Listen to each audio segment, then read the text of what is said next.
welcome. And you know, it's really great to be back at the Japan Society. I don't think we've really done a program here since before the pandemic. So we are really pleased to be here in the Japan House, and it kind of reminds me, I was in Washington DC last week, and of course the cherry blossoms are in full bloom. There are thousands of tourists who are there, and I really think, you know, just in starting off our discussion tonight, it kind of highlights the long-standing, strong and ties, not only diplomatic but cultural ties between our two countries. And I could think of no better. If you haven't seen them, you know, take the train tonight and go down and see them because they're at full bloom and it's wonderful. But anyway, as Joshua said, I'm Susan Elliott. I'm the Big Sue of the organization. I'm going to start calling myself Big Sue. Anyway, that's like Large Marge if you've ever watched, I won't say the name of the movie, but anyway. This tonight, our discussion is a new golden age in U.S. Japan relations. And again, we're here in the Japan House, so no better place to host it. For those of you who don't know a lot about the National Committee on American Foreign Policy, Hans Morgenthau formed us in 1974, so we've been around. Last year we celebrated our 50th anniversary, so we're now at 51. But his mission was to help resolve conflicts that threaten U.S. national interests and policy through policy and diplomacy. And we've been organizing dialogues like the one we hosted today for many, many years. We don't only talk about security issues in Northeast Asia, but we talk about really any issue, as our founder mentioned, that might threaten U.S. security interests around the world.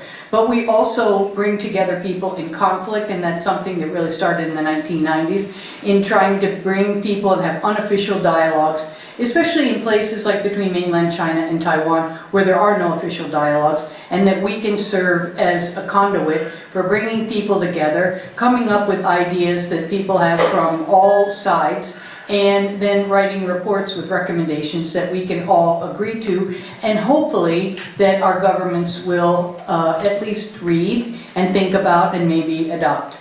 But our members are a vibrant, community, and we hope that we're making a lasting impact on U.S. foreign policy.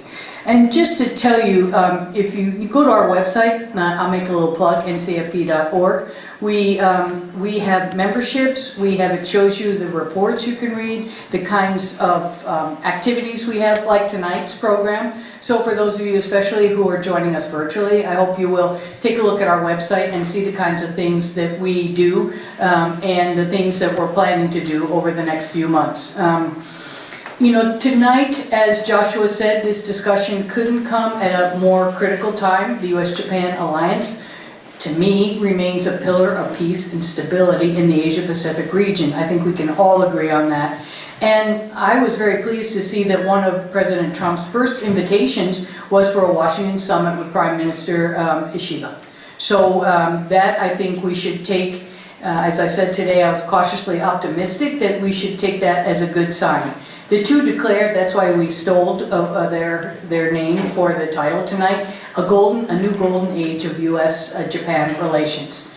Yet it seems clear that, even though they announced this, there are lots of technical and hurdles that need to be overcome, not only in global security architecture, but perhaps trade disputes or upcoming trade disputes, shifting international norms and institutions. So how should the U.S. and Japan be working to meet the security challenges in the Indo-Pacific region and the instability that is or could develop in the international system? So tonight we welcome prominent experts Ken Jimbo and Christopher Johnstone. And for those of you who didn't participate today, they've already had a rehearsal. They have been talking all day, and so we know they're going to really be good tonight. It was like the matinee, and now you're here for the main performance. And Susan, Susan Thornton, is the director of our Forum on Asia-Pacific Security, and a former U.S. diplomat who's an expert in the region and way beyond. So as soon as the discussion is finished, we'll take questions from the audience, and I believe we can also take questions from the virtual audience. And then If you can stay long enough, we're gonna have a reception afterwards so we can get to know one another over a glass of wine. So I'm gonna turn the program now over to Susan, and thank you all very much, not only for being here, but for supporting the work of the National Committee. Thanks.